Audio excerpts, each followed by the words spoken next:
All right. Hello, everyone.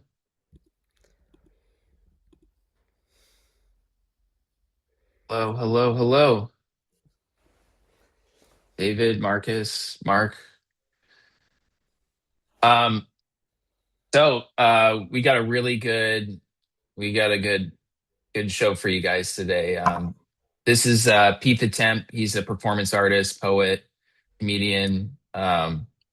He's really great. I'm just gonna let him introduce himself. If you haven't heard of him, uh, I'm glad you guys are seeing him now because he's awesome. Pete. Hello, everyone. Hi, hi, hi, hi, hi. Welcome. Thank you for coming and joining this session. Thank you, Joe. Thank you, Matt, for hosting. Yeah, really lovely to see you here. So I'm going to get this slideshow started, and then going to take you through my talk and introduce you what I'm going to be talking about today. Yeah, essentially, I'm going to be doing two things. I'm going to make some noise with my face, and then I'm going to leave, and I can guarantee you will enjoy at least one of those two things. So let's find out. Okie Play. All right, we've beginned. Romantics, mystics, and revolutionaries. So this is going to be a celebration, not just of um, the Romantic movement, and I'll explain what that is. Not just about the artistry and the poetry and the literature that came out of that movement. It's not even just a show about revolution, civil disobedience, or even mysticism and altered states of consciousness and psychedelics, although we're going to be touching on all of those things. This is a celebration of wonder and awe and reverence and dreams of a better world. Okay, and I'm excited to be doing this talk in the context of this festival because I'm a great believer that awe and wonder and reverence are really at the heart of activism. Certainly, that is the case for me. If I was to sum up this talk in one word, it would be the word enchantment. And that is a word that if I could dedicate my life to one word, it would be that word. And I hope that you, by the end of this session, share at least some of my excitement for that word. So a little introduction to me. I am a, performance poet, spoken word artist, author, kind of comedian, musician, gobshite. I'm basically a words man. I write books, poetry books, non-fiction books. I research radical history and I turn them into shows. And it's a huge pleasure for me to be doing this because I'm going to be talking about artists from history that have been a huge influence on me ideologically and also in terms of the way that they rendered language and have changed the way that I view the world and how the way that I do words and the way that I do my work. Um, okay, so this story is going to be set in the 1790s, which, if anybody knows anything about history, and if you don't know much about history, that's totally fine. 1790s, one of the most, I would say politically, one of the most exciting decades in the history of this country. Right up there with the 1640s, when you had this whole explosion of radical hopes in the context of the English Civil War. The 1790s was the first time since the 1640s, centuries before, when there was an explosion of hopes of a new world. The French Revolution had just happened. Um, it was ignited by just a decade or two earlier by um, the American War of Independence, which had birthed this radical new heresy of democracy. And sparks from that conflagration were carried on the trade winds in ships, and they flew from the mouths of pirates and sailors and press gang sailors, and they had ignited this revolution in Paris. So the hearts of young people all across Europe was set on fire by the arrival of revolution in France. And many believed there was a lot of civil unrest in this country. Many people believed that England herself was on the verge of a revolution. And it was in this context that we're going to start our story. This is Samuel Taylor Coleridge, and he was living in Bristol in the 1790s. He was just in his 20s. I'm going to talk about him in a moment. It was there, Samuel Taylor Coleridge, I think one of the most important poets in the English canon. It was here at Bristol where he met William Wordsworth. Now, if anybody knows anything about poetry, even these two, even just a little bit, you might know. Oh, Samuel Taylor Coleridge, Rhyme of the Ancient Mariner, maybe something about Kubla Khan, maybe he was like something about him being an opium addict. All of those things are true. William Wordsworth, oh, he was something about the Lake District. He liked nature, wandered lonely as a cloud, host of daffodils, etc.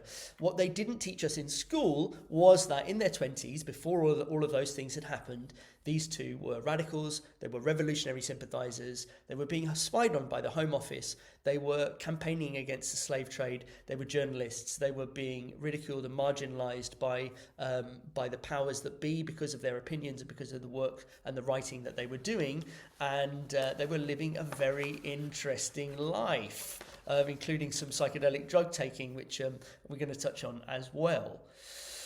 So these two met, fell in love, had the most important artistic friendship, I would say, certainly in the history of English poetry, potentially you could say in the history of English literature as a language. Very important, these two, are what they went on to do as poets. They were, well, let's just start with Samuel Taylor Coleridge, a real hero of mine. He was originally from Devon, dropped out of Cambridge. He was a child prodigy, a bona fide genius, this dude. Dropped out of Cambridge, flunked out, got in loads of debt, got into loads of mischief, and was a real kind of libertine. He was, throughout his life, beset by feelings of shame, which later turned into his famous opium addiction. Most scholars agree that he was probably bipolar. He was a philosopher. He was a journalist, a radical journalist. He was incredibly charismatic. Mellifluous scuffulations would effortlessly fall from this man's face. Such was the character of his wit. He was terrible with money. He had a calamitous love life, and his mental health was all over the place. So I can really relate to this guy. William Wordsworth, by contrast, was a very austere dude, liked to be on his own a lot, very serious, quite solitary, also went to Cambridge, but they didn't meet there.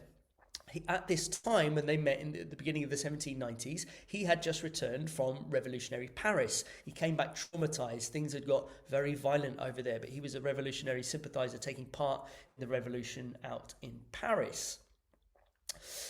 He had famously had his sister Dorothy was a big part of his life, and she was. You can't really fully understand William Wordsworth without considering Dorothy Wordsworth.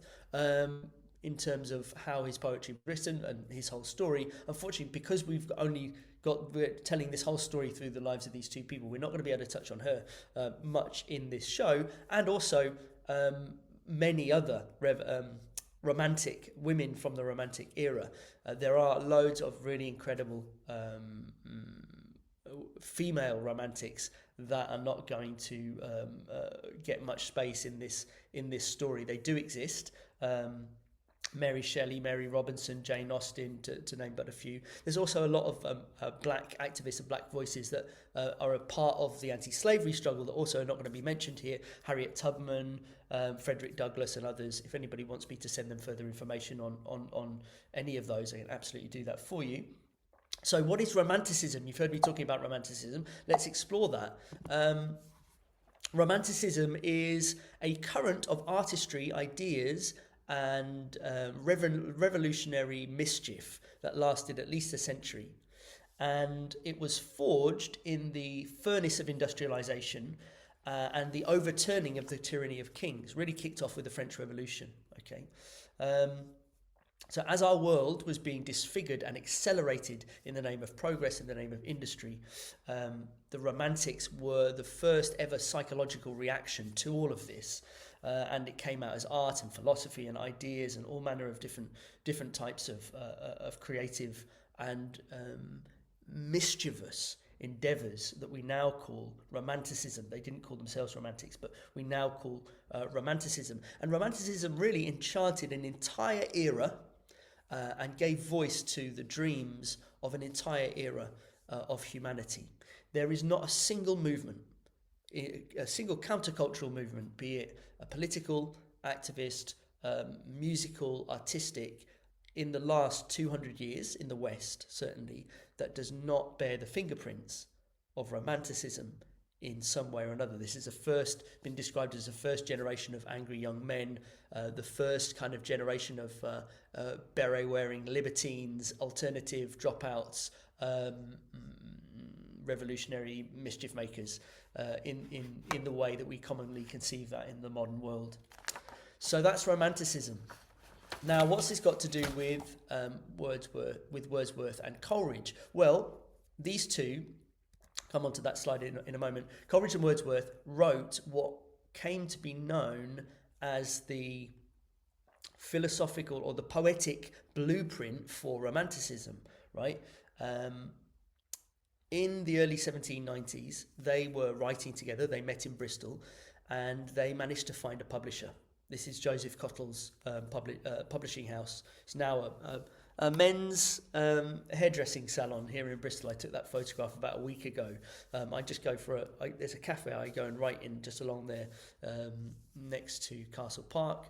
And actually, the properties to the left of that white building were squatted in a political squat during lockdown, that whole section. So there's a chance that these poets were in the same building as the political squatters during lockdown, which I think is interesting. I'm just going to admit Maria Huff into the room. I think she's in. Okay, hope she's in. So they wrote a book of poetry. They managed to find a publisher against all the odds. And William Wordsworth said, listen, Samuel, we can't publish this with our names on it because nobody's going to review it. Because we're revolutionaries, people will dismiss our work. So they published it anonymously. And why does that matter? Why did they need to do that? Who cares whether these people have got their names on it? You have to remember, at this time, poetry was really, really mattered to people in England in a way that it really doesn't now.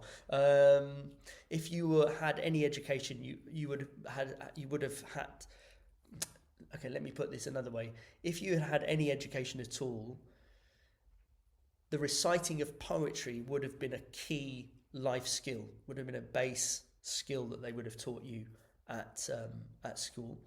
Most people didn't have an education. Over 50% of the population couldn't read or write at this point, but there was still a very strong and very diverse oral culture and poetic culture that the common man and woman were participating in. This is a ballad singer. Ballad singers were on the corner of every street, and they were in taverns and they were in marketplaces. What is a ballad? A ballad is a cheap piece of printed material, printed on one side. It was a newspaper before newspapers. It was a magazine before magazines. And the way that they would be publicized would be through the songs and the stories and the poems of the ballad singers. And they would sing the news, and they would sing the royal gossip or whatever it might be. Sometimes they would have like sticks where they would point to all the printed ballads, almost like kind of PowerPoint presentation. They would have all the different ballads kind of like pinned up on a board, and they would point to them with their stick. So there was a musical poetic culture on the streets all across Europe at this time still, because the newspaper hadn't been, most people couldn't read or write. So they got their news about the world through the songs of the ballad singer. This was before you had professional, factual news in the way that we know it today. So much of the news came in the form of verse. So poetry was very much a part of the lifeblood of this country at this time, and the ballad was a technology for the reproduction and the distribution of pop culture. This is a little ballad singer. Very much. This is going to be me in 10 years' time, going around trying to convince people to buy my books. If there was one performer in history, I could see one orator, one practitioner of the oral tradition, it would be, I think, Samuel Taylor Coleridge, who was an incredible speaker, very charismatic, and was a legendary conversationalist. Even people would write about what it was like even just to go for a walk with this guy as he would meander through his labyrinthine intellects, ranging from topics as diverse as shipping technology all the way to the Hindu pantheon and beyond. He was a dissenting Unitarian preacher. What do I mean by that? He was a radical Christian. He had a radical democratic interpretation of the gospel. Now, his Christianity is what maybe separates him from many artists, many activists today. But at this time, there were pretty much no atheists, right? So if you were a radical activist, campaigner, revolutionary, it was likely that you had a democratic or a radical interpretation of the gospel of Jesus. He was a Unitarian, that was a non-conformist, dissenting form of Christianity. And he would go around and he would preach all over the country to crowds numbering up to 3,000 people. Pretty impressive given that he was only in his early 20s at this time, an incredibly charismatic voice. And on the 16th of June, 1975, he gave what to that date was one of the most important speeches in the history of the anti-slavery struggle. And it happened in Bristol, here in Bristol where I am now, which was one of the main cities of the Atlantic slave trade. And in this talk, he outlined how for up to that point in the mid 1970s, 10 million slaves had been bought or sold. Full 10 million. And for every slave that was traded, a further 10 died either in transit on their way to the ships, or in the ships, or in the plantations. So just shy of 200 million people, 200 million souls had been consumed by the slave trade. Shocking history. And he was dismantling, in this speech, he was dismantling the arguments against the abolitionist movement. Let's look at those arguments now. If we don't, other nations will. Number 2, Africans are better treated in plantations than in their home countries. Number 3, it would be a violation of our property rights. Yeah, this is enshrined in law. We're not doing anything illegal. Number 4 or 5, economic reasons. Interesting, those of you who are doing your own campaigning today may well actually look at this and go, oh yeah, looks familiar. Number 1, if we don't, China will. Number 2, we're bringing development to the global south. Number 3, our right to extract oil or minerals, rare earth minerals, are enshrined in the law of these countries. We're not doing anything illegal. In fact, what you're doing is illegal because you're protesting in the lobby. Your head is delocked to the reception of our private building, so you're illegal. Number 4 and 5, financial economic reasons. All sound very, very familiar. In the words of Coleridge, who dismantled these arguments in his speech, such have been the cosmetics with which our parliamentary orators have endeavoured to conceal the deformities of a commerce which is blotched all over with one leprosy of evil. Powerful words from Samuel Taylor Coleridge. If it's bullshit, you call it out. And he was bringing to this speech the full rhetorical, almost biblical force of Christian ethics and his training in the rhetorical tradition, the arts of persuasion, to imagistically and provocatively, almost theatrically, bring to life the reality of the plight of slaves on these ships in his speech in ways that went beyond the arguments of slave traders and politicians. I'm going to read from his speech now. You who would do unto others, that others should do unto you. Would you choose that a slave merchant should incite an intoxicated chieftain to make war on your country and make war on your wife and children before your face, or drag them with yourself to the market? Would you choose to be sold, to have a hot iron hiss upon your breast after having been crammed into the hold of a ship with so many fellow victims, that the heat and stench arising from your diseased bodies should rot the very planks? Would you that others should do this unto you?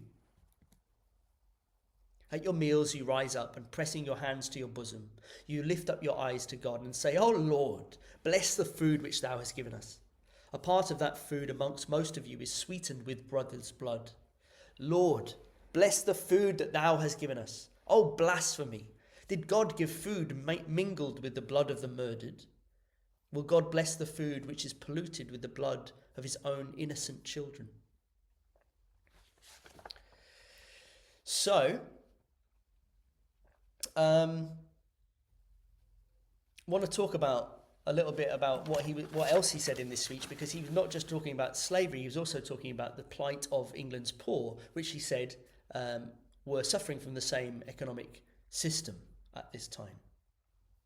This was the beginnings of the Industrial Revolution, so a time of convulsive political, economic, and social change in England. What this meant for most people was essentially being kicked off their land and forced into the cities. Urbanisation, improvement of the land or enclosure, meant dislocation, destitution, displacement for most people many of the people who were affected by this progress. And if you were part of the rural poor at this time, you had it worst of all.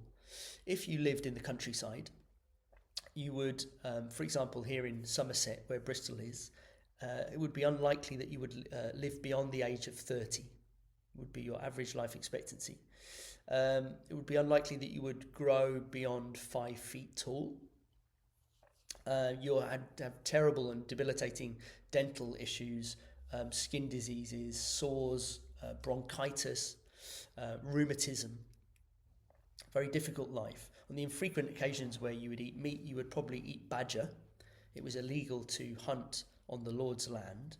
And to keep warm during winter, you would break down the fences of the rich in order to keep yourself alive. So you're like, okay, fuck this. I'm going to the city. I'm going to move to Bristol. I'm going to try and find some opportunities there. So you go to Bristol and the situation isn't much better. There's no social security. There's no progressive taxation. There's no sanitation.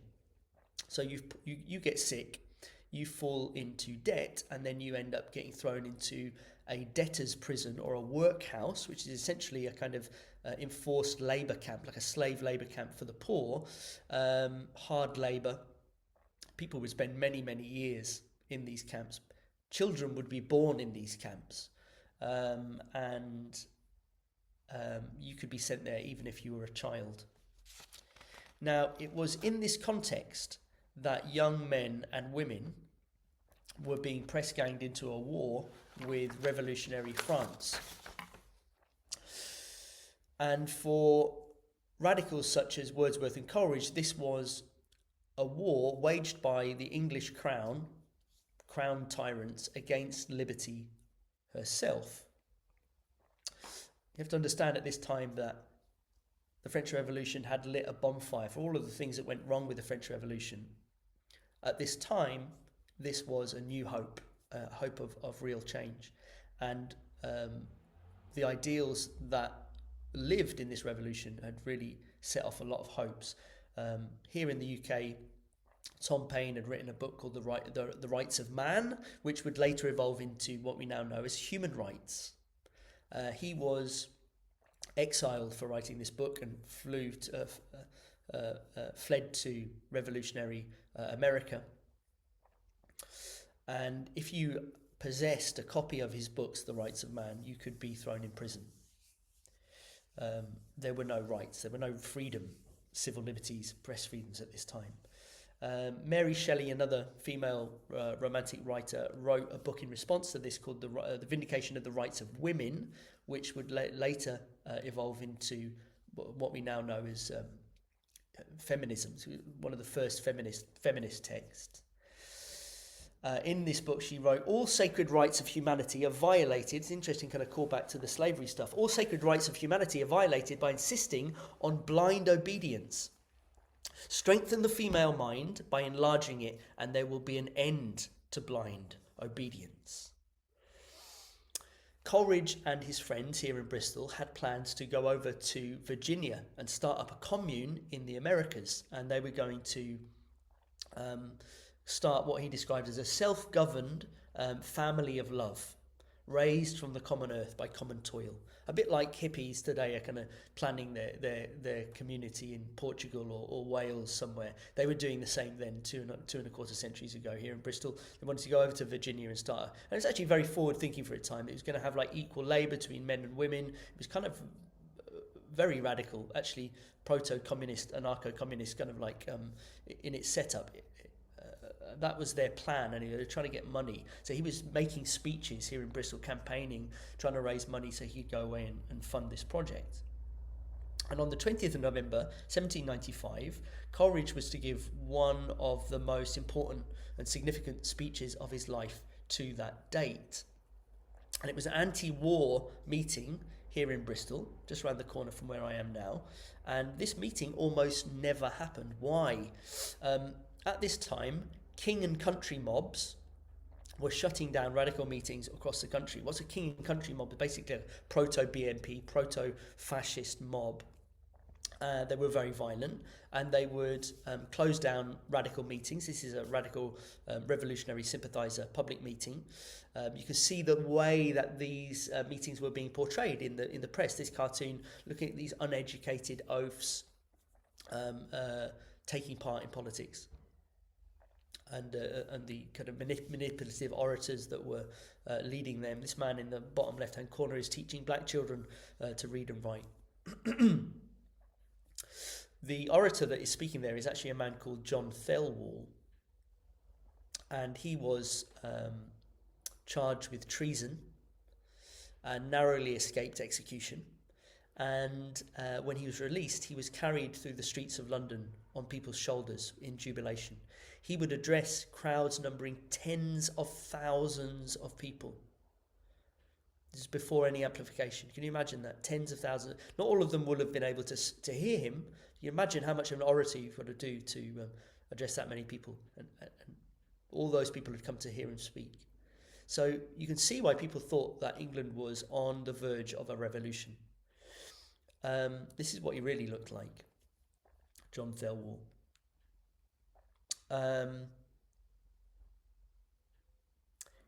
He got out of prison and he walked to Somerset from London, partly because he, like many radicals at the time, didn't want to go in a coach, a horse-drawn coach, because that was what the elite did. So it was a democratic way of kind of being a man of the people, was to walk instead of taking coaches. But also he was being spied on by the Home Office. He wanted to keep a low profile, and he went to visit his friends Coleridge and Wordsworth in Somerset, in Bristol. And much to their danger, because they had a political radical staying with them, this raised lots of eyebrows. They ended up getting spied on by the Home Office as a result. If you were in the business of literature, journalism and poetry, and Coleridge and Wordsworth were in all of those things, you could be ridiculed, marginalised, and even imprisoned or even killed at this time. So it was in this context that Samuel Taylor Coleridge gave his speech gave his speech here in Bristol. And outside this building, there were the king and country mob who were threatening to close this meeting down. This was a time of great state repression. The government had just passed a law called the Gagging Bill, which banned anyone meeting in groups of over 50 people. So just then as now, the fist of state repression was closing around protest. And inside this building, there was a feeling that this was our last chance. And what happened next was nothing short of sermonic. Samuel Taylor Coleridge took to the podium and gave an address that was later described by the Star newspaper as the most elegant and most sublime address that was ever heard in this prestigious building. I'm going to quote from it now. This is, no, I'm not actually going to quote from it, but I'm going to quote what William Hazlitt, how he described Coleridge's speech making.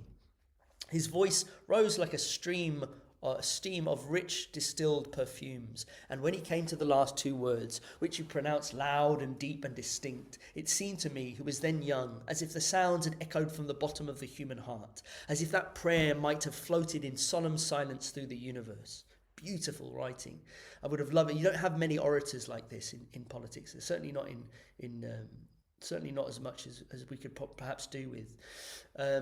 His thoughts didn't seem to come with labour and effort, but as if born on the gust of genius, and its sound alone was the music of thought. In his descriptions, you then saw the progress of human happiness and liberty in bright and never-ending succession. So the crackdown on popular protest happened in a decade of civil unrest that was taking place all across this country. That was certainly true of Bristol, which was the second largest city in England at that time. It was a port city facing westward, so revolutionary ideas were sailing in and out of Bristol. Radical ideas, the American War of Independence, the French Revolution, pirates, mutineers, press gang sailors coming in with their radical ideas. There was lots of civil disobedience in the 1790s here in Bristol. One of them was the Bristol Bridge riot. This is Bristol Bridge here, still standing. There was a toll on Bristol Bridge that was to pay for the bridge. And they paid for the bridge and they kept the toll. So the Bristolians were like, fuck this, we're going to have a demonstration. And they occupied the bridge. And they knocked down the toll. It was a stone bridge. They lighted a few bonfires, all fairly standard occupational civil disobedience actions, if you ask me. In fact, I've been on an Extinction Rebellion occupation of a bridge once, and it was not much difference. The government came in with militia and opened fire on the unarmed protesters, wounding 45 and killing 11 citizens of Bristol. It was actually a massacre, really, more than a protest. There were huge outcries across the city, of course. People were nailing broadsides up like this broadside from 1793. And Coleridge, as a radical speaker, public figure, did what he should have done, which is to use his privilege and use his voice to represent the voice of those who were affected by this. And in doing so, him and his friends ruffled quite a few feathers. There was one anonymous broadside that was nailed up attacking Coleridge and his friends. And one of the ways that they attacked them was saying, look, Coleridge isn't even from Bristol, he's from Devon. Yeah, he's coming here, what's he going on about, stirring people up. The citizens of Bristol have more spirit and more prudence than to suffer a few factious aliens who scatter among them the seeds of sedition, inciting the citizens of Bristol to mislead their judgment, inflame their passions, and excite their resentment. And Coleridge responded with characteristic wit. If killing unarmed citizens is considered to be a local virtue, then I glory that I am an alien in your city. And the magistrates and the corporations indeed had reason to be worried, because there was in this decade a wave of civil disobedience. Annabel Buck has entered the waiting room. Admit or view? I think we should admit her. Let's let her in, give her the benefits of the doubt, despite the fact she's really late. Whoever you are, Annabel, welcome and unconditional love to you now. Okay, unarmed citizens. We've got killing unarmed citizens. You've arrived at the exciting time. Okay, so the first strike, 1792, strike wave. Brick moulders, tailors, pipe makers, tillers, colliers, plasterers, shoemakers, plumbers, stonemakers and bakers. Way! This is a very fascinating year. This is essentially a general strike. And this is before general strike was even conceived of as a thing. This is right at the beginning of the Industrial Revolution, right? So there weren't trade unions. There wasn't even socialism. People didn't know what that word meant. People didn't even really conceive of themselves as the working class.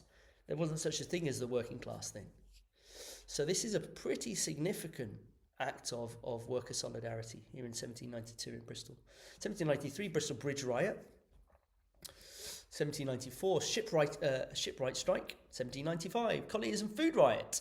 Many food riots, this picture of a food riot here, many food riots were led by women.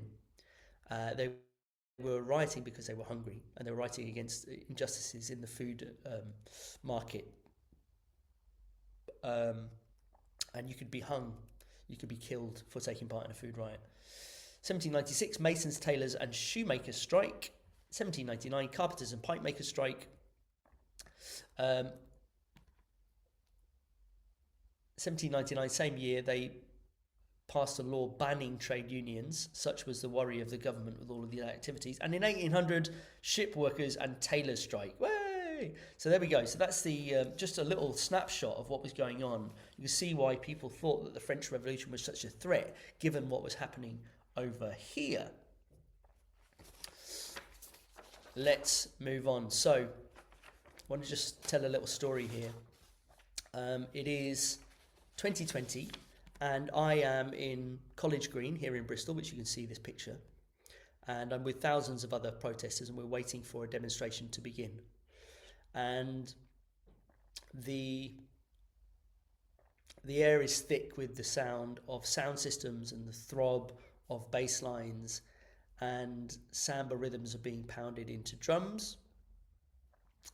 And my housemate introduces me to somebody who is a Bristol-based physician and a global pioneer of MDMA therapy and ketamine therapy. And he tells me that he has just signed off a shipment of £10,000 worth of ecstasy, and I realise I'm talking to the most lucrative drug dealer that I've ever met. Now, this place is intoxicating. There are beer bottles all over the floor. There are NOS canisters all over the floor, and the air is thick with the music of ganja and mischief and hope. Now, Coleridge and his friends lived in an artist commune in this very square 2.25 centuries ago. This is a place with a very long history of protest, and also a long history of experimenting with strange drugs. On Boxing Day, 1799, a Bristol-based chemist by the name of Humphrey Davy was stripped to the waist with a thermometer coming out of his armpit. And he climbs into a sealed tank designed especially for the inhalation of gases. This is Humphrey Davy, later to become Sir Humphrey Davy, President of the Royal Society and one of the most important names in Victorian science. And he's just about to bosh the largest dose of laughing gas that anybody has ever taken. A full 5 gallons of nitrous oxide are pumped into his chamber every 5 minutes for as long as Humphrey could retain consciousness. And after what seemed like an eternity, Davy regained consciousness, and slowly the outside world began to seep into his awareness. And his assistant took the breathing apparatus from his head, and he got up and staggered, stalked around in a majestic manner, turned to his assistant and tried to convey what had happened to him in this tank in an almost prophetic manner. And he looked at him and he said, "Nothing exists but thoughts. The world is composed of impressions, ideas, pleasures, and pains." Munter.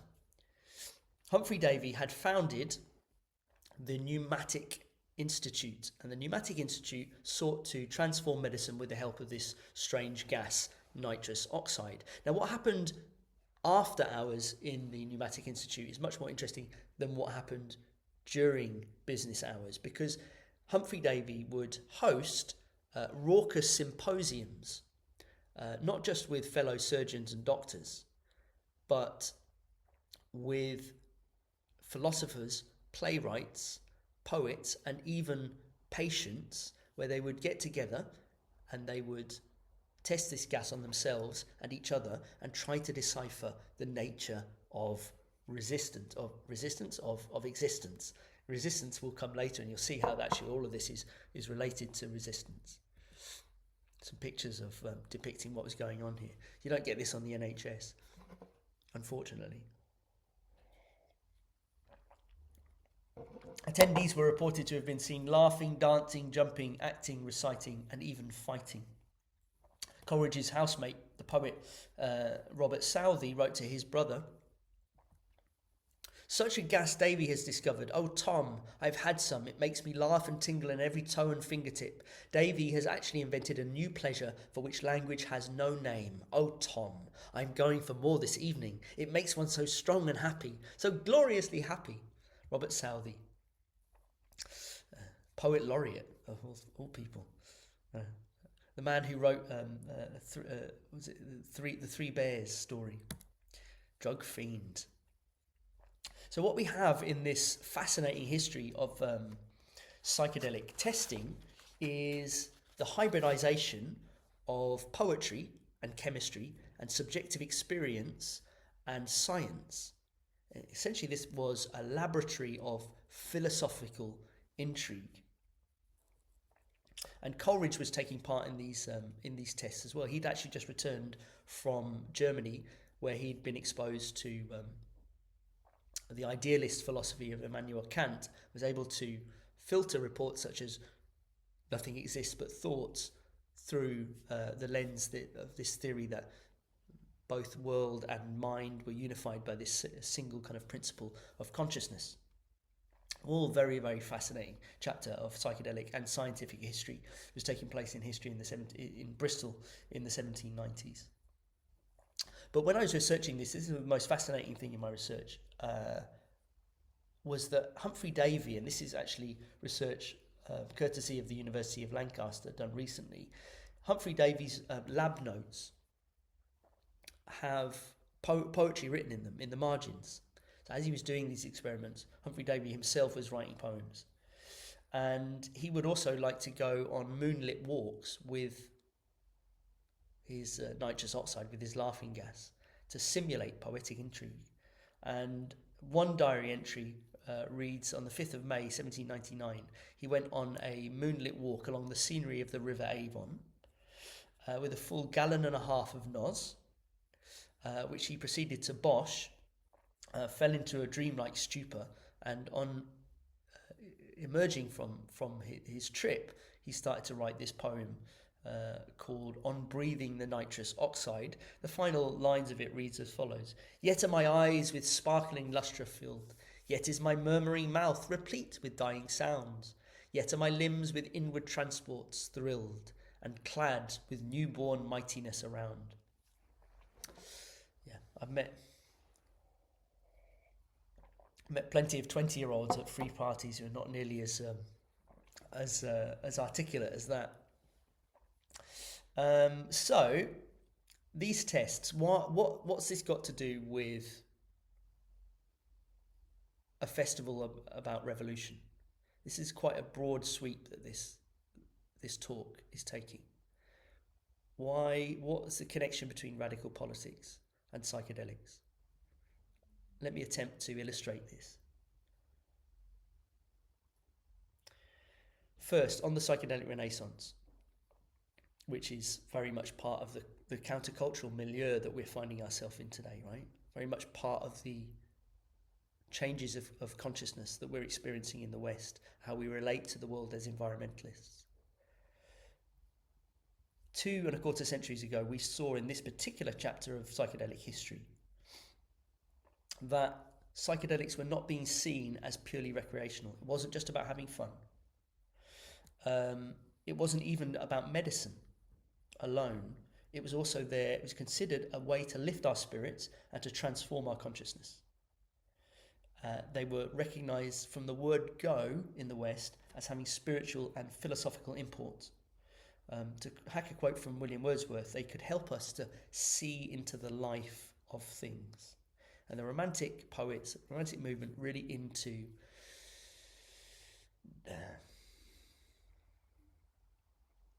they were really into the phantasmagorical. They were really into dreams and madness and intuition and all of the things that the rationality and the industry of the industrial mechanization was not giving to us, as it re-engineered the Western psyche, as it re-engineered the world that we were living in. They were playing with madness and dreams and altered states of consciousness and trying through these drugs to gain a deep understanding of reality. This was one Romantic poet called William Blake. You might have heard of him, considered to be a madman in his time by many people who knew him. He died pretty much unknown, now considered one of the most important mystics in the English language. This is a quote from him. I would say I'll read the quote first. If the doors of perception were cleansed, everything would appear to man as it really is, infinite. This is one of the most quoted quotations in the psychedelic renaissance today. Doors of Perception is what gave the band The Doors its name, also gave the name of a book by Aldous Huxley, very influential book in the 1950s. I think a more significant quotation from Blake was this one when it comes to the psychedelic renaissance. I know of no other Christianity and no other gospel than the liberty both of mind and body to exercise the divine arts of the imagination. I know of no other Christianity, no other gospel than the liberty of both body and mind.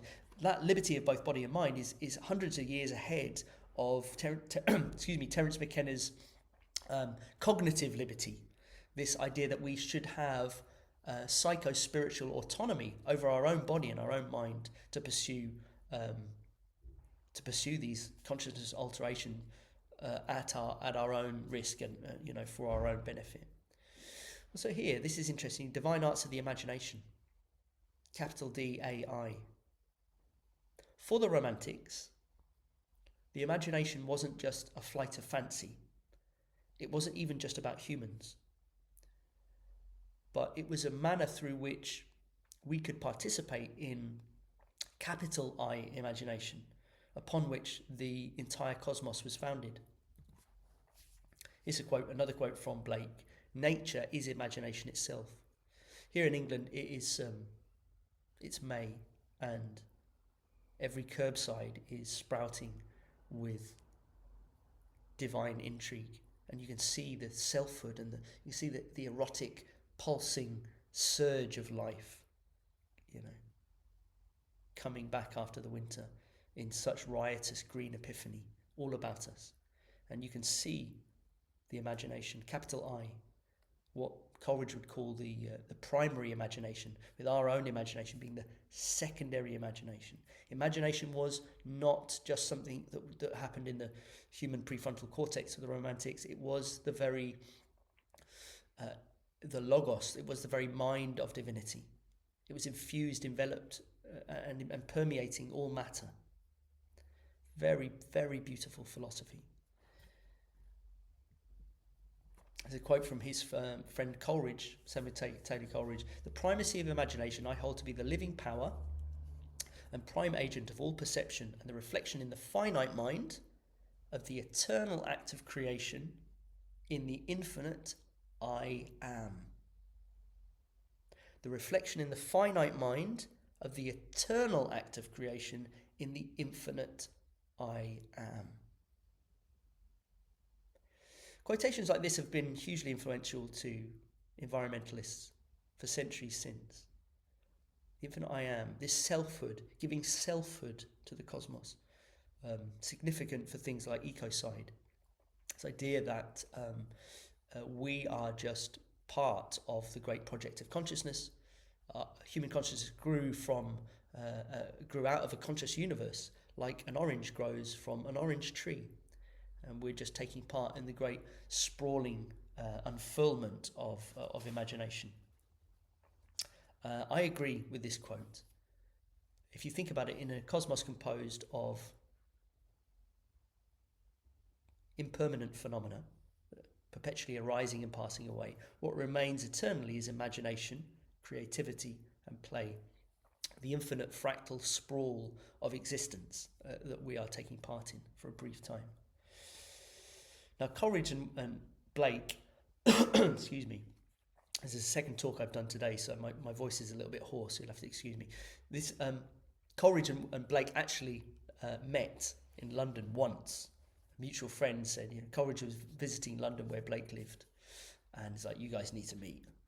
And they went for a walk in a park for a number of hours, and it was said that they got on like a house on fire, but there's no record of what they spoke about. So these two great mystics, these two great poets of the English language met once, and oh to have been a fly on a tree that day, oh to have been a fly on the tree. So we're now getting to the heart of what Romanticism was about. And Romanticism for me was essentially a mystical movement.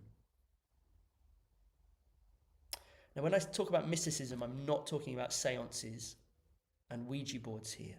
What I'm talking about is what I call the art and discipline of experientially and experimentally dilating into the widest possible apprehension of reality. These poets, through their poetry, their art, and their immersion in nature, were seeking a depth perception. By studying Greek and Hindu literature and other poets throughout the centuries, they were taking part in a wisdom tradition through which they could calibrate and integrate and process the insights that they were gaining from nature. These poets sought to connect to the capital C consciousness through the world, through engaging with the world, with the divine spectacle of nature. They sought to see through the world to the immaterial aspects of consciousness. In immaterial aspects of reality we commonly call consciousness, which many leading theories of physics today consider to be fundamental to reality and to the grammar of existence. So, mysticism, through praying, fasting, ceremony, psychedelics, through breath, yoga, meditation, contemplation, but also through poetry, through nature, through contemplation, music, art, philosophy, we can connect to the source code of beauty, harmony and love, upon which this cosmos appears to be founded and towards which this cosmos appears to be striving. The source code of beauty, harmony and love, upon which this cosmos appears to be founded and towards which this cosmos appears to be striving. Now, if this sounds woo to you, if you're like, this is massively woo, this is a festival about revolution, I thought this is a radical history show, why are you getting all woo on me, Pete? Namaste with me just a moment. I would argue that that this whole source code of beauty, harmony and love thing is actually an empirical finding of millennia of different wisdom traditions, different contemplative, different wisdom traditions, different contemplative traditions that have used the contemplative science of prayer and meditation and all these things, yoga, whatever it might be. And it's an empirical finding of these traditions. And burning at the core of all of these religions, East, West, North, South, pre-modern, tribal, whatever it might be, modern, Abrahamic, burning at the heart of each of these traditions is mystery, awe, wonder, reverence, the same metaphors, light, transcendence, above and below, you see comparative mysticism is a very interesting field. And these things come before dogma, they come before religion, they come before ideology. You find them all throughout human societies. It's something that we do is we gaze at stars and we wonder at them. Here's a man who liked to gaze at stars, considered by many today to be a mystic himself, certainly very much down with the project of mysticism. I maintain that cosmic religious feeling is the strongest and noblest incitement to scientific research. Religious feeling takes the form of rapturous amazement at the harmony of natural law. And there isn't really much that I can say to anybody in this room about mysticism because probably all of you have already experienced it. Maybe you found it at the top of a mountain. Maybe you found it in a stadium or a concert surrounded by tens of thousands of people, shimmering up your spine. Maybe you found it in the eyes of a lover or a newborn child. Maybe it was researching books over many years. Maybe it was 4 a.m. between 2 lines of a poem. Mysticism is not something that mystics do. Mysticism is something that humans do, and it belongs really to all of us. And one of the great tragedies of the disenchanted world that we're living in is that so often I feel that our activism doesn't take part in this rapturous amazement in ways that it really could. And in Romanticism, we have a living, a mystical tradition that we can draw on. And many of my favourite writers and activists actually do draw very actively from the Romantic poets and Romantic writers. The Romantics, in their turn, were actually also looking back, and they were looking back to the Hindu pantheon, they were looking back to the Greek pantheon, which was a kind of pagan, European paganism. Blake actually knew the guy who translated the Bhagavad Gita, which was the holy book of Hinduism. So all of these poets, Blake, Wordsworth, Coleridge, Shelley, later Keats, Byron, Emerson, they'd all read the Bhagavad Gita. You can see this in their writing. So, in order to fully understand the mystical heart of Romanticism, we have to understand it in the context of it being the first psychological reaction to a mass industrial society. It's the first time this had ever happened to the world. When Wordsworth wrote that we murder to dissect, he was talking about a particular psychological regime that was taking hold of the culture at that time. The psychological regime of analysing things to get to their utility, dissecting the material of things to find out their use at the expense of its selfhood. He was diagnosing the disease that was to later tumour into the apocalyptic deathscape that we're now facing. And he was naming the psychological regime of rationality and the destructive logic of materialism that has objectified our living home and dissected it and drained it of any lifeblood of selfhood and sacredness. Sacredness just means specialness. And I think I'm down with the word sacred when it comes to activism. I absolutely think that we should be using or reclaiming reverential language as activists. So this was a movement of enchantment that sought to re-engender reverence for the glistening miracle of life.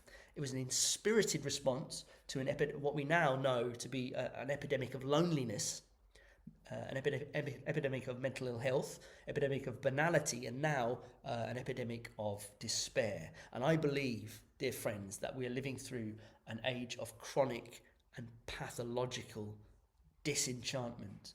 And if you look at the way that we're relating to each other politically and the way that we're relating to each other in terms of the way we're relating to our natural home, enchantment isn't just a pleasant subject matter of art, but is actually really, I would say, an existential necessity. What did Coleridge know of what was coming when he talked about his country being toy bewitched, made blind by lusts, disinherited of soul?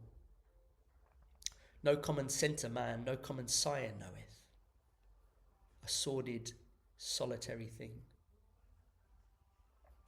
No common sire, no connection to the past, no connection to the traditions of reverence and wonder as we pursue material and industrial goals to become.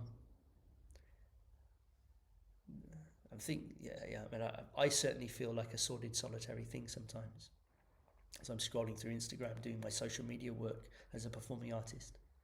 I'm going to read you a little poem about this actually. A sordid, solitary thing am I, shaking with caffeine, stabbing at eye things, watching pointless YouTube channels of dribblesome arse biscuits who call themselves news.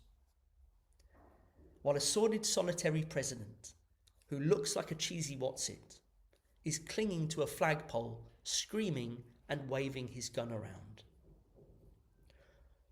Surrounded by a deathscape of tree stumps, dead sharks and chemical spillages, while the last tree is devoured by a machine and shat back out as a Big Mac. Here, kids, have a Zoom call with your own selfie. Become a tongue slouched over a Zimmer frame and slug your way over to a lake of liquid Primark to die. Become a sordid, solitary thing like me. Doom scrolling through the reel of a fruit machine. My mind is a fruit machine. And in all this roiling wow, it's getting harder to remain excited in a world where nothing is sacred but sordid, solitary things. In July 1798, William Wordsworth and his sister Dorothy returned from a walking holiday to Wye Valley in Wales. And as he was coming back into Bristol, he completed his poems called Composed a Few Miles Above Tintern Abbey, which contains some of the most famous lines in English mystical verse to this date. And he wrote it in a state of rapturous enchantment as he walked down Park Street back into the city. With an eye made quiet by the power of harmony and the deep power of joy, we see into the life of things. I have felt a presence that disturbs me, with the joy of elevated thoughts, a sense sublime of something far more deeply interfused, whose dwelling is the light of the setting sun, and the round ocean and the living air, and the blue sky, and in the mind of man, a motion and a spirit that impels all thinking things, all objects and all thoughts, and rolls through all things. What was this something far more deeply interfused that rolls through all things? Maybe this is what poets have been trying to work out for forever. In another poem, William describes the many forms of life as features of the same face, blossoms upon one tree, the types and symbols of eternity, the first and last and midst without end. So we're coming to the end of this story now, guys, and we're going to have a little bit of time very soon for some questions. Before I want to go, I just want to thank Joe and Matt and for organising this and the whole team at Festival of Revolution. I want to thank you for supporting this festival and coming and seeing my work. I'm based in Bristol. I'm a performing artist and an author, and if you would like to see this full show with music and it's a whole stage show with much more things that I can't do over Zoom, then I am going to be touring it around. So follow me on Instagram, follow me on social media, all of that stuff, and find out about my tour dates. I have books. I will share links if you want to buy my book. I've just released a book of poetry, which I'm very proud of, called Enchant. So if you're into my words, if you're into all of this, I'm sure you'll like my book of poetry, which you can find on my Bandcamp webpage if you want to buy a copy of that. I've also got like 15 years worth of poetry and music and comedy that you can have, talks, workshops, all on YouTube if you want that too. So that's a little bit of that stuff. So just to bring this story to an end, 1790s, one of the most fascinating chapters of British literary and political history was coming to an end. Coleridge was vilified. Wordsworth couldn't get published. Two of them left Bristol and they went to rural Somerset to focus on their writing. And it was here that they wrote their first book together. They were also being spied on by the Home Office, and as they walked along the coast, people thought that they were plotting a landing point for the French Navy. The utopian commune in the Americas never happened. Infighting, money problems. Later, these poets lost their radical edge in ways that were seen as a betrayal by many of the later romantics. The revolutionary France turned sour, and Napoleon Bonaparte crowned himself emperor and invaded Switzerland. So many of these dreams of revolutionary freedom were dashed, as so often happens with revolutions, where it became the thing that it was trying to get rid of. So we've seen in this history many things, many proud and beautiful traditions that are thriving and very much alive today. Let's have a look at those. Poets, bards, artists and gobshites, proud and beautiful tradition. Hippies that stare at cobwebs and talk about India, proud and beautiful tradition. Poets that walk down the Avon with notebooks and DMT vaporizers. Defaming racists and colonizers, proud and beautiful tradition. Challenging the prophets of slavery and war, proud and beautiful tradition. defending civil liberties against authoritarianism, proud and beautiful tradition. And lastly but not leastly, riot, a proud and beautiful tradition. Whoever you are, whatever you're doing, I hope that you feel that this story belongs to you. Please do not leave this room thinking that you've just heard a story about poetry or even civil disobedience or art. I believe our mission, dear friends, is nothing short of re-galvanizing and reorientating the psyche and the collective psyche towards reverence, resistance, and relentless hope. Let's not fuck around. All I have done in this show, in this talk, is to point at the moon so that we can look at something very old and very beautiful. And it's the same moon that Coleridge and Shelley, all of these poets, Coleridge and Wordsworth and Dorothy Wordsworth, were looking at 2 centuries ago, and it's been glistening across the water for a very long time. And the light is now falling on your face.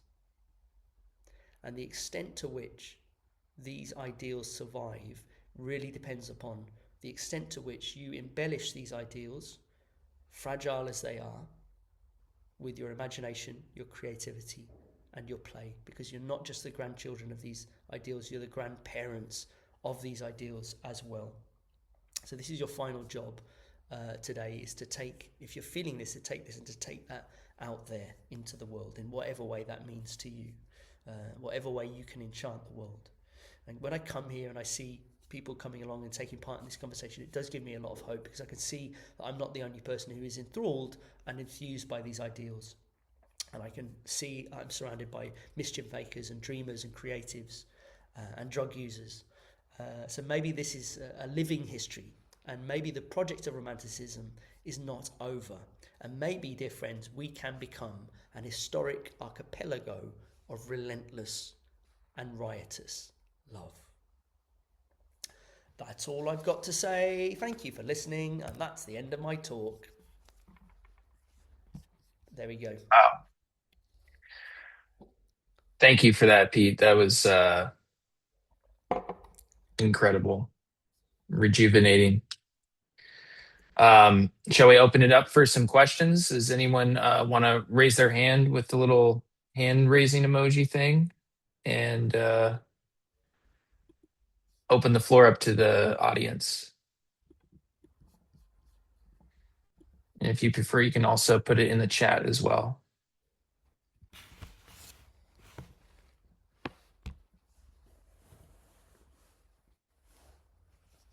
Do you have any links that we can share in the chat for you, Pete? Yeah, let me share my book. I think this is, if you were to take Yeah. away one thing, it would be great to get your hands on my book. So I'm going to share that now here with you. Yeah.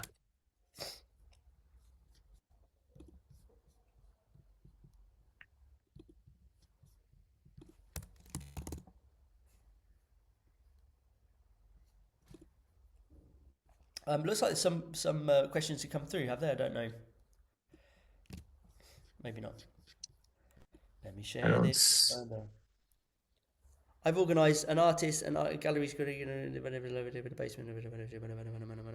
thank you for that plug. This is my book here.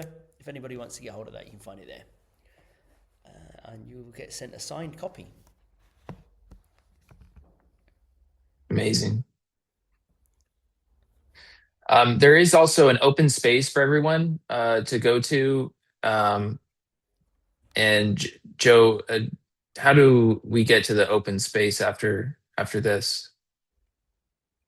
So on the homepage for the Festival of Revolution, go to sessions at the top, and it's there. Got it. There's another And thing you need to click. Oh, I can't remember exactly what it is. Let me just look and I'll put it in the chat. yeah, Pete, you're welcome to go too, because we're encouraging all of the people presenting to go in there and link up. Great, thank you. Great. Well, But if anybody does want to reach out at any point, you can find me online. Just to send me an email. It's Pete at petethetemp.co.uk. If anybody wants to follow up on any of this, and you can find me online and social media and all of that stuff. amazing. Well, we'll go ahead and let's see. we'll go ahead and close the session. I just want to thank you again, Pete. I mean, personally, that was really great. I got a lot out of that. Feel really lucky that I was hosting this session. Yeah, great. Lovely to meet you. Thanks, Joe. Thanks, Matt. Thanks, everyone. Big love. All right. See you Thank again. you, Take Pete. care. Bye bye bye. See you guys. Bye.